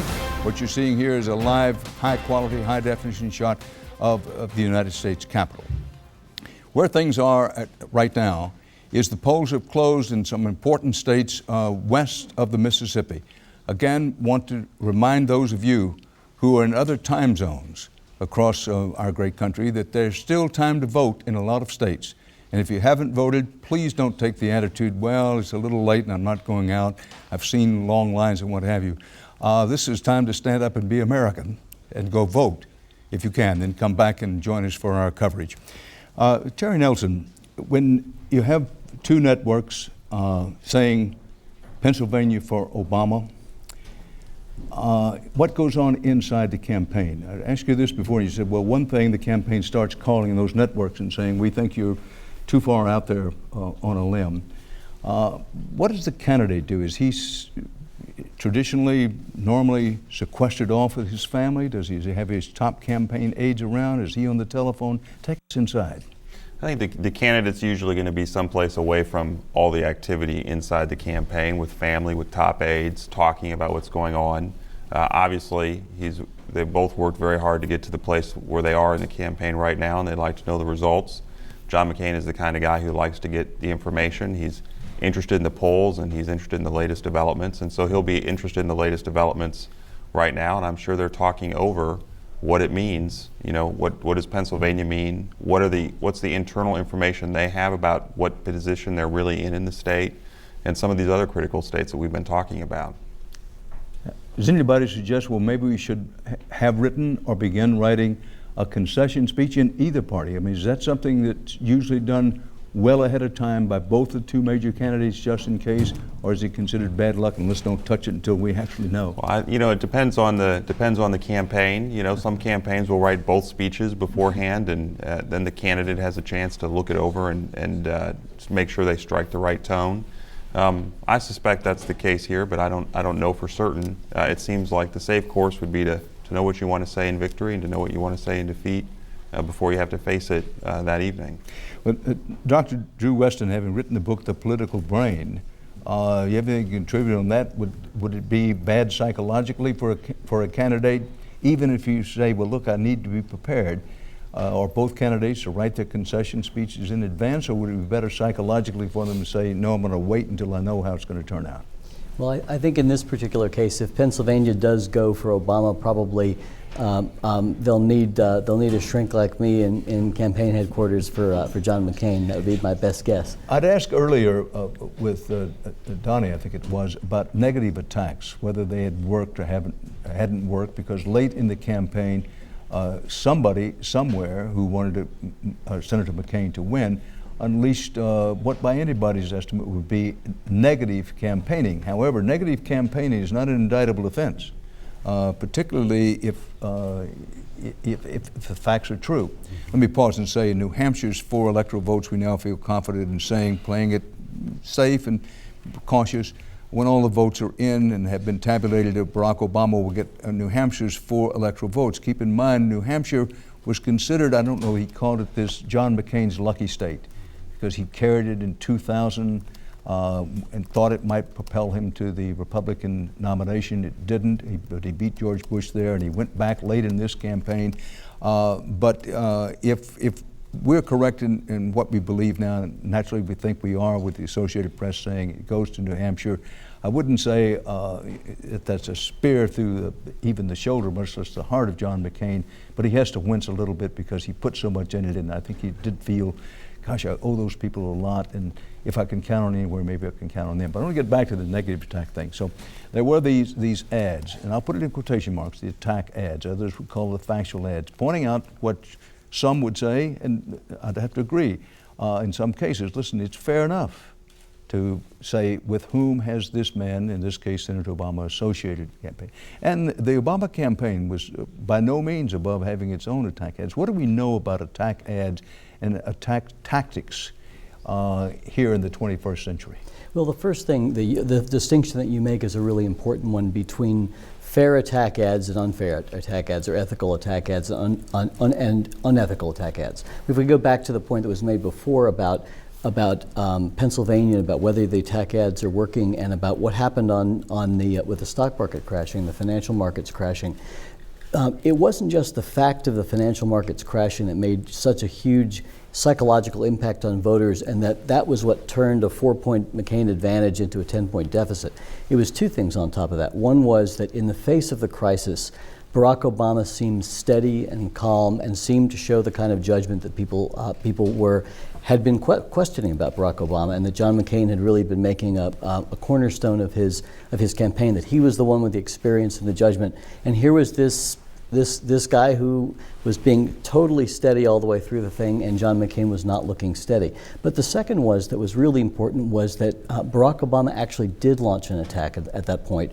But it was an attack that said that we didn't get here by accident. This is because of the kind of radical conservative ideology that says no regulations, we don't need them. If you just let the markets work on their own, everything will go fine. That actually resonated with the average American. They heard that. They connected up the facts of, they'd all seen their 401ks turn into 201ks. And all of us have lost about 1/3 of our assets in the last 8 weeks. They saw that they needed, you always in a campaign have to connect the dots for voters. They don't connect them themselves necessarily. So you have to say, this isn't an accident that we're seeing this financial crisis. So in that case, you really did see a substantial effect of, I think, of a fair negative attack. Right. Well, I'm going to go to the other side of the table with Donnie Fowler and Todd Harris in just a second. But first, let me ask again, Nate Silver, if you're there, if you're not stuck on your computer or writing your blog, give us a hit here. Obviously, focus on Pennsylvania, since two of the over-the-airways networks have said Pennsylvania belongs to Obama. We are not there. It's not because we don't have information, not because we're slow. It's because we said going in we're going to be cautious. We want to be cautious, and we're being cautious about it. But Nate, what are you seeing? What are you hearing? What are you thinking? Well, I think this quick call of New Hampshire, the AP is conservative about calling states, which I think is the right thing to do. That's who we're using tonight. But the fact that they've already called New Hampshire, which looked like a battleground all year, a great state for John McCain during the primaries, not such a good state for Obama, that's the best sign I think we've seen yet, the best, most tangible sign that Barack Obama is a prohibitive favorite right now to become the next president. Donnie Fowler, with Pennsylvania, as far as we're concerned, still not a done deal, if we should say not decided. What are you seeing? What are you hearing? Well, it's really not changed much in the last half an hour. Some of the states that have closed recently haven't reported enough for us to make any conclusions. Some of the battleground states haven't closed. Todd Harris? I'll just echo Donnie. Well, for those Republicans that are looking for, rays of hope or, good news as we dig through all these numbers, I'm sorry to report that there really isn't much. The trend certainly seems to be continuing in Obama's direction. Too early to call it a trend, do you think, Terry Nelson? Look, as Todd says, there have not been a lot of hopeful numbers for Republicans so far tonight. When you look at some of the exit data about who's voting and who's turning out, when you look at New Hampshire, which was a battleground all year long, in addition to being a sentimental favorite of John McCain, so far I think Republicans have to be concerned about the direction these states are going. Dan, could I add a word about New Hampshire, and that is that's a state where the polls really overestimated Obama in the primaries, and the fact that in this case now we're seeing it's looking like that is not the case. It suggests that there may not be quite that Bradley effect that people are worried about. Well, that's a very good point, because in one fairly recent speech over the weekend, I think it was, maybe a little before that Barack Obama said, listen, let's don't forget what happened in New Hampshire, which was coming out of a win in Iowa. He was ahead on the polls. By the way, here's a call in Georgia. I'm sorry, not a call in Georgia. Not a call in Georgia. These are vote totals coming in, but it looks like it could very well go in that direction. Still, getting to be 176,000 on one side, 302,000 on the other side. Here's at least a ray of sunshine for John McCain. That Georgia, which has voted with Republicans in the latter third of the 20th century and going into the first two presidential elections of the 21st century, stuck with the Republican candidate. Barack Obama first thought he had a chance to maybe carry Georgia, then he seemed to pull back from it, then went back in. But nonetheless, these are the vote totals as we now have this, with 13% of the precincts reporting in Georgia. What we don't know about Georgia is Atlanta and the counties around it haven't really started reporting yet. Heavy Democratic part of the state. Which is one reason Georgia hasn't been called yet. Yeah. We're going to take a break here, folks, from our Dan Rather Reports special election night coverage from the Newsroom in Washington, D.C. We'll be right back with you with some big states, including, from our view, Pennsylvania, still hanging out there. So stick in here with us.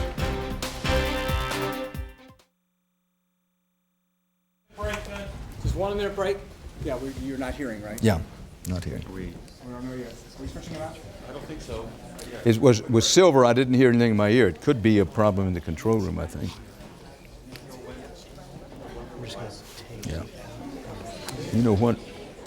I thought they closed at 8.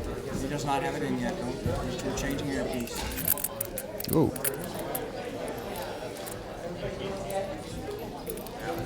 One minute.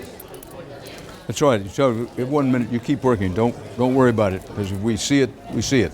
Yeah, just look at it. Fulton County in Georgia showing that it's got a lead for McCain, but can't possibly be. You see Ann Northrop lost? Amanda, could you tell Phil that I need the first page out of my notebook? Yeah. Next break, I think we need to dress the monitor. 60 seconds. Next break. I will dress it underneath your jacket on the next longer. Well, that's all right. Don't worry about staying in here. Just pull that out for me. Yeah, here I do. The volume's just a little loud. I got it. No problem. Plenty of time to win. There we go. How's that? Got it? They'll probably kill me. 30 seconds.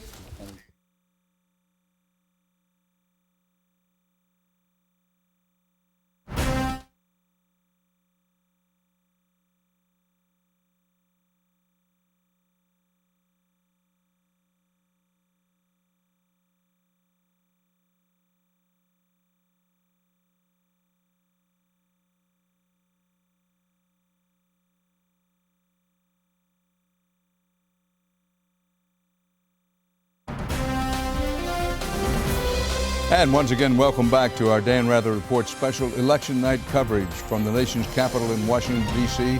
We're broadcasting where our headquarters is in the museum. And in terms of where the election stands at this moment, things in the last 35 or 40 minutes have turned for at least the time being somewhat in the direction of Barack Obama.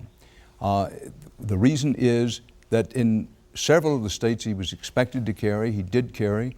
New Hampshire, yes, small state, small electoral vote state, but one which was fought over bitterly by both of the camps, that it turned out to be an Obama win in New Hampshire, if our projections are correct, and of course we think they are.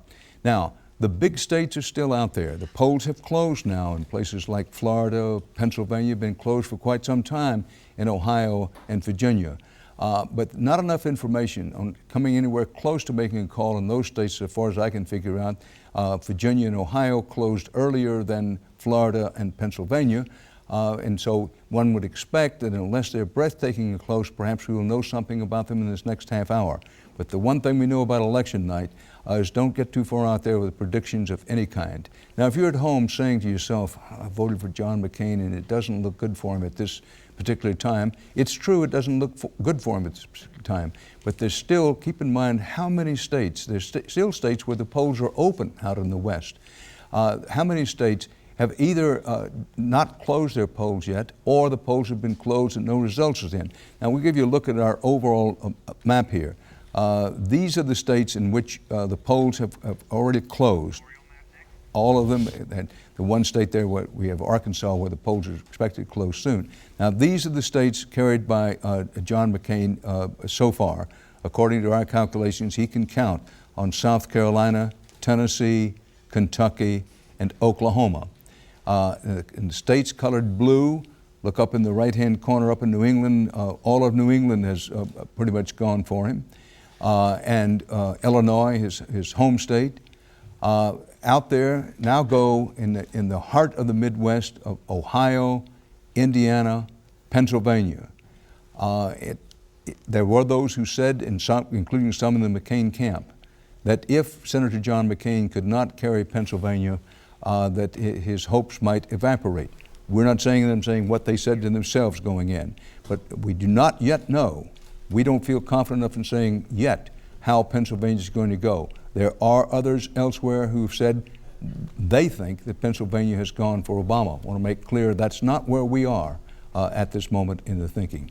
Now, Terry Nelson and Drew Weston, we're going to call on you a little later in the evening. I want to thank you for helping us, getting us this far. Don't mind to get a cup of coffee, get back and relax and think a little bit about where we are. We'll be calling you later on, but thanks for helping us here in the early going. Thank you. Great. Now, it's 8:30 now in the East, and the polls have just closed in Arkansas. Arkansas, one of those states that has gone back and forth in more recent presidential elections. With this latest closing, here's what we know so far and what we don't know so far. Again, we're going to try to get our map up so you can see where the red and blue are. that Florida, this is the vote count in Florida so far as we have it. This is with only, 36 to 38% of the precincts reporting. Remember, 27 big electoral votes at stake in Florida. And at the moment, Barack Obama leads in Florida. I remind you again, even though you see these big figures of more than 4 million votes counted, that it's by no means over in Florida yet. We just give you a picture of these are actual votes in and counted so far. And 27 electoral votes at stake in Florida, what used to be called during the Reagan time as the big burrito, that John McCain was counting heavily on being able to carry Florida. He may yet carry it. But this is the way it looks in the Florida vote at the moment. The polls there have been closed for quite some time. Remember that they closed later in the Florida Panhandle, that little part jamming off to the left up there, than they close in the rest of the state. And a lot of people, including your narrator, have learned the hard way not to say too much about Florida until you know what's going on in the Panhandle of that state. Now, Donnie Fowler, are you hearing anything from inside the campaigns that you can share with us? The Obama campaign is very confident about Florida right now because they are looking at precinct level returns measured against the number of votes they needed in certain precincts, and they're running not a couple of dozen votes ahead in some of these key precincts, but a couple of hundred votes ahead. So there's some strong optimism about Florida for Senator Obama. Todd Harris, if Senator Obama carries Pennsylvania, as some people on television and elsewhere are saying at this hour he has done, we're not there yet. If Senator Obama were to carry Florida and Pennsylvania, would that be sayonara for John McCain, or would it be, as I believe, still too early? Well, I think we do have a responsibility, as I said before, to those voters out west, not to have the fat lady singing before they've had a chance to have their voice heard.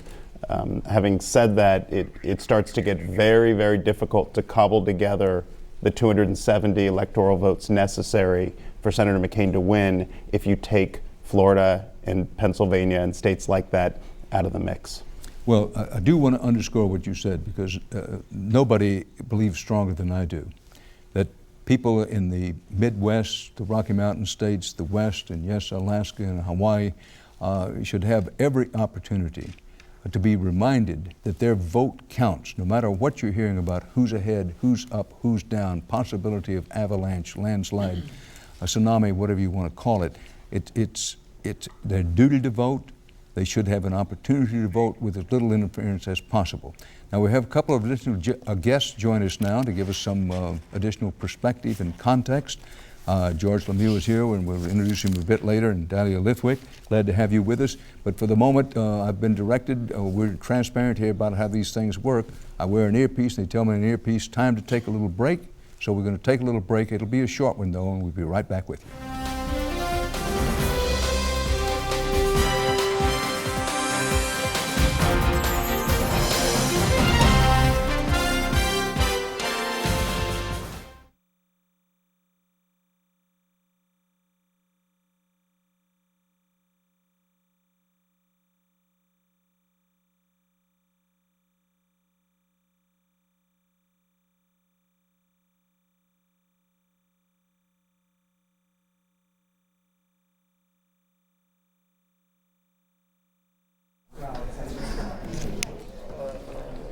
When you're introduced, if you could just look at Dan, that'd be great. It looks best.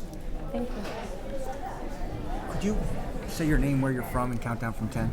Dahlia Lithwick. Dahlia Lithwick, Charlottesville, Virginia. North Carolina for Hagen. Slate.com. That's far enough. Thank you very much. Nice, sir.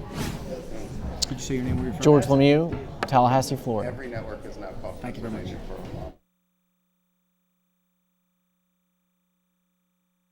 Email conservative.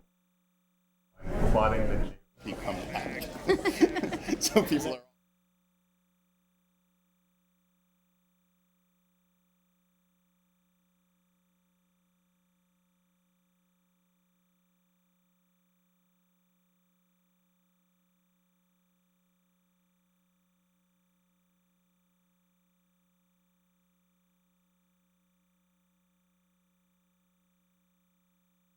having worked for McCain all through 2000, I've been with him on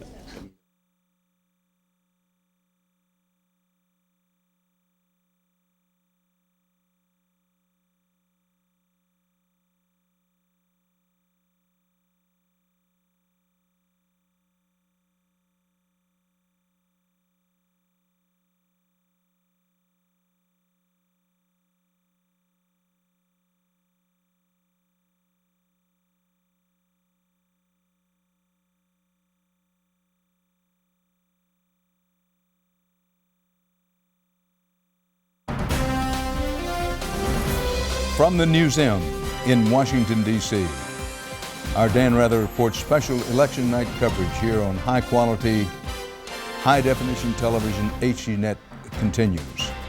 In news out of North Carolina, no, we're not at the point yet where we say either presidential candidate is going to carry North Carolina, but there are, we think when all the votes are in and counted in the Senate race, that Democrat Kay Hagan will have unseated veteran Republican Senator Elizabeth Dole. And that right now, the figures we show you and the percentages are what votes actually in and counted. But that check mark by Hagan's name means that we feel confident in saying that Hagan has defeated Dole in the North Carolina Senate race. If you want to extrapolate from that it might be good news for Senator Obama in his presidential race later on, you're on your own, because keep in mind, North Carolinians who didn't just tumble off the turnip truck, they know that they can split their ticket, and they know how to do that. And now in North Carolina, as far as we're concerned, too early to say whether Obama or McCain carries North Carolina. Pennsylvania, I know that somebody's probably already emailed you or texted you or called you or seen it on a computer.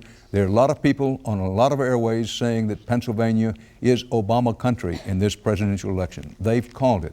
Working with the Associated Press, we're not at the point where we feel totally confident in saying to you that Pennsylvania goes to Obama. So stick in here with us. We could decide it at any time. We're looking at the figures, looking at precinct by precinct and area by area. We hope it's always been. When we call a state, we want it to be right. We're not in the position yet to say Pennsylvania goes for Obama. There's certainly indications that it might, mark the word, might go in that direction. With Florida, same song, second verse, which is to say in Florida, with really less known than there is about Pennsylvania. So far as I know, nobody's made a call in Florida. Yes, the polls have been closed there for quite a while, but remember, it's one of those states where there's separate polling closing hours in the Panhandle part of the state and the rest of the state, plus the fact it's a big state, very hard to get reporting in some cases. So Florida is still out there as far as we're concerned. Pennsylvania is still out there. North Carolina is still out there. And if you're saying what happened to Virginia and Indiana, still, in our judgment, too early to say what's happened in either one of those states. Certainly inside the Obama camp, they're saying to themselves now, breathing a little easier and saying things looking pretty good, but you can bet that they're not celebrating yet because they know the reality. The polls still are not closed in some sections of the country. Sometimes even the best of exit polling is wrong, and not nearly all exit polling is not the best. So it's still, we're in that hour now of election night coverage where one wants to be especially careful. With that in mind, joining us now for some additional context and perspective, we have two people for whom we have a great deal of respect. Someone who can take us deep inside how politics is played out on the ground. George Lemieux, who served as Chief of Staff to Florida Governor Charlie Crist, and who writes the Lemieux Report. Glad to have you with us here, Harley. Glad to be here, Dan. And for a look at how tonight's outcome could affect everything from presidential powers and the makeup of the federal bench to the role of women in politics is Slate.com senior editor and legal correspondent Dahlia Lithwick. Dahlia, very good to have you. Welcome to you as well. Thank you for having Charlie, me. let's go to you. You've been looking at the computer, been talking to people on the telephone. What do you hear? What do you know, particularly out of Florida? Well, it's very interesting, and there are some signs now that I think, as Donnie mentioned earlier, are encouraging for the Obama campaign. There are key counties in Florida that you look at when you're trying to decide how the state will go. And one of those key areas is Duval County. That's Jacksonville. It's an area where a Republican needs to win. And right now, with 99% of the vote in, 97% of the vote in, excuse me, it's a tie between Senators McCain and Obama. That's not a good sign for the McCain camp. Similarly, excuse me, explain that to grandmother. Okay, it's a tie in Jacksonville. That's an area of the state, Dan, that a Republican needs to outperform in. That's an area where you'd want to see, the McCain camp's going to want to see an 80,000 vote swing in that part of the state. They'd want to bring 80,000 votes out of Jacksonville to counteract what's going to happen in southeast Florida and Palm Beach, Broward, and those counties that are going to have big margins for Obama. And right now, it's 147,000 votes for McCain to 148,000 votes for Obama, almost a dead heat. That's not a good sign for Senator McCain. Another place in the state that was mentioned earlier, Orange County. Orange is the home of Orlando. It's on that key I-4 corridor. We have a pretty good idea that Obama is going to have a big win in Orange County. Right now, we have 59% for Obama, 39% for McCain. That's an area where John McCain doesn't necessarily need to win, but he can't lose by that margin. And that's with 91% of the precincts reporting. So those are two bad signs. What is on the positive side for John McCain is there's a county in Florida called Pasco, and Pasco is just above Pinellas and Hillsborough, sits right there in the Tampa Bay area. It's sort of our Missouri. It's the county that always predicts the state. Maybe not this year, but it always has in the past, at least in the last 4 elections. And right now, with a lot of that vote in, 71% of the vote in, McCain is ahead 51-47. So that might be some good news. But if I'm looking at this map right now of Florida, and I see that Duval is tied and that John McCain is behind in Orange County by a considerable amount, Broward, Dade, and Palm Beach have not reported any votes yet. And those are going to be huge for Barack Obama. It looks like it's going to be challenging for Senator McCain. Looks like it's going to be challenging for Senator McCain. We try to be as transparent as we can with the audience. You've been inside. You were the architect, Governor Christie said himself, the architect, the designer, the creator of his victories, along with himself, of course. But if Senator John McCain calls Governor Christie and says, Governor, let me pause and say, we now feel confident in saying that Barack Obama has carried Pennsylvania. Now, and Pennsylvania's 21 electoral votes. And to put it as gently as we can, with this news in, it's true that we waited for quite a while because we wanted to be sure of the call. But working with the Associated Press from our up-to-date technological headquarters here at the museum in Washington, D.C., we now feel confident in saying Pennsylvania is Barack Obama country. And here is the electoral map now. Just turned blue is Pennsylvania. Keep in mind, there were people inside the McCain camp who said, if we can't carry Pennsylvania, we aren't likely to win this election. Folks, I'm not saying to you that the election's over and that Obama's won. I am saying to you that as gently put as one can put it, at this point, the old Navy flyer, John McCain, is metaphorically faced with a task which is not unlike trying to land a small warplane on a carrier deck in very high seas. It can be done, but it's really difficult and really tough now that Pennsylvania has been put in the Obama category. So if you're looking for a bulletin of the moment, Pennsylvania goes for Obama. Florida, I'd ask you, and I appreciate you putting up the interruption there from you, that if Senator McCain is on the phone, I have no reason to know that he is, with Governor Christie and saying, Governor, I absolutely positively have got to have Florida now. Can I get it? What do you think the governor will be saying to him? Well, my governor, Governor Christie, is an optimist, so he would be saying words of encouragement. Okay. But just to be fair, I don't. If being a McCain supporter, I don't like the way the map looks in Florida. You want to see. Governor Christie won the election in 2006. We carried every county in the I-4 corridor from Pinellas to Volusia. George Bush, President Bush, carried most every county in that I-4 corridor. You have to do well in Central Florida and Northeast Florida and in the Panhandle to offset the killing fields for Republicans in Palm Beach County and Broward County. Dade County, you'd want to see John McCain, if you're a McCain supporter, get 40% of the vote. We don't have those returns yet out of date, but this is a bad sort of structurally, it's bad right now for John McCain. You're going to have to see him outperform in the Panhandle and other places, and then you'd have to see him do remarkably well in Southeast Florida, in my opinion, to pull this out. Well, I'm reminded that the good book says the race is not always to the swift nor the battle to the strong, but reporters being skeptical will say that is the way to bet it. Right. And there's no question that in the early going, and let's emphasize this is in the very early going of things, still early going to the mid-going campaign, because things look good for Barack Obama at the moment. Not kidding you folks, not saying this just for the sake of saying it or trying to cover anything, that strange things happen in elections, unpredictable things happen in the election. But we try to give you some context and perspective. And with Florida, with Pennsylvania now having been called by yes, including us and the Associated Press, with Pennsylvania now we feel confident putting in the Barack Obama column, that in election night what you have is a slow burn sort of punctuated by sudden bursts of drama. This is one of those moments because Florida is hanging out there. And while even Republican analysts like our own George Lemieux here say it's not looking all that good for McCain, if Florida should drop into Obama's column, then there certainly would be people who begin to say an avalanche is in the building. Now this is what, these are the figures coming out of Ohio. Keep in mind Ohio has not been called. We're not saying that Ohio goes in anybody's column. But what do you have here? Coming up soon, 1 million votes actually in and tallied.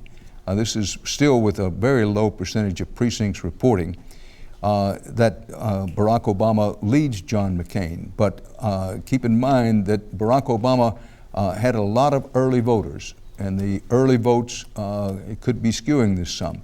So we're not at the point of saying Ohio is going one way or the other. Just wanted to show you the figures in there. Now, but having said that this is one of those moments that punctuate election night coverage of some drama, with John McCain having lost Pennsylvania to Senator Barack Obama.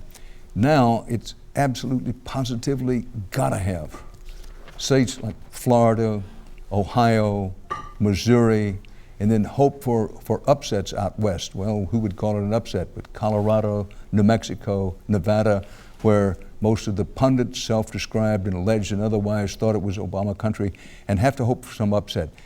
But let's go to Nate Silver now. Nate, some big chips have begun to fall. Pennsylvania now, we say it, is in Obama's territory. What are you hearing? What are you seeing? What do you know? Well, with that call of Pennsylvania, in my mind, what that means is that if any of these red states go for Obama, be it a Florida or Virginia or in Indiana or North Carolina, he has a lot of kind of lottery tickets here.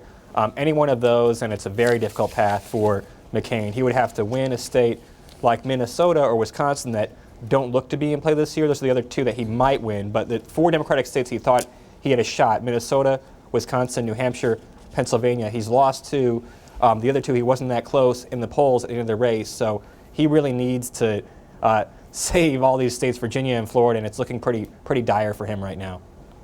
Nate Silver, in our war room, if you will.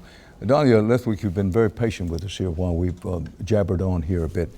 But what are you seeing? What are you hearing? What's going through your head at this time? Are we or are we not at least on the brink of seeing an Obama avalanche develop? Well, I'll tell you something. I lived through 2000 and 2004 as a lawyer. And what I was bracing for was hanging chads in whatever iteration they were going to manifest. And, I'm seeing just now reports from Ohio about big problems with provisional ballots. I don't think big enough to be a big problem. But I have to say, one of the things that was interesting to me coming in was, are we going to be litigating this for weeks? Is this going to end up in the Supreme Court again? And I have to say, I'm becoming a big fan of the 17 lawyers for every voter strategy of, let's just preemptively litigate this thing. Well, it's kind of a lawyer's security act, is it? To make sure lawyers keep employed. Well, I think it's a form of mutually assured destruction. I mean, I think, in all seriousness, I think we had vote fraud hysteria on one side, we had vote suppression hysteria on the other. Everybody was deeply worried and deeply suspicious. Now, my own point of view is there's a lot more suppression than vote fraud. But I think ultimately it was almost a good thing that everybody really was deeply paranoid and terrified about their vote being counted. I think it does get out the vote.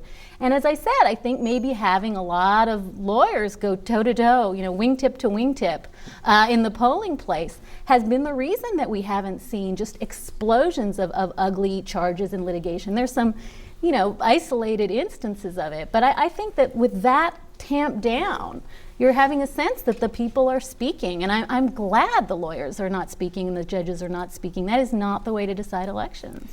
Well, George Lemieux, in Florida, which has certainly had its election problems going back at least to 2000, and Governor Christ, with whom you worked with, has taken a lead in saying a version of, whoa, we're not going to get carried away with all this technology. We're going to go back to basics. Has it or has it not occurred to you today in seeing these long lines where some people stood in line 8 or 9 hours to vote, and still having a lot of difficulty with electronic voting machines, whether they're optical scan or otherwise? Is it or is it not time for a national effort on the federal level to say we have to get a grip on election day, or is it just the way it's going to go in a big continental country such as ours? Well, I'm a big believer in trying to make uniform elections across the country. It makes a lot of sense. As you said, Governor Christ has really tried to get us back to a place where there is a paper record, where there would not be doubt about voting. He extended the voting hours, which was some folks in the Republican Party weren't very happy about, but he thought he had an obligation as governor to serve the citizens and to extend the voting hours, which, based upon this kind of possible record turnout we've had, I think was a very good idea. But we need to do everything we can to encourage people to vote and accommodate them when they do vote and make sure that we don't have a system that's going to fail. It's a human process, so you're going to have human problems, but it's certainly better in Florida than it's been in recent times. Well, thanks. I'll come back to you later on. Welcome back to our special election night coverage here on Dan Rather Reports. Republicans lose a Senate seat in New Hampshire. That is the bulletin of the hour. We feel confident in saying when all the votes are in and tabulated that Jeanine Shaheen will have unseated Republican John Sununu in a particularly hard-fought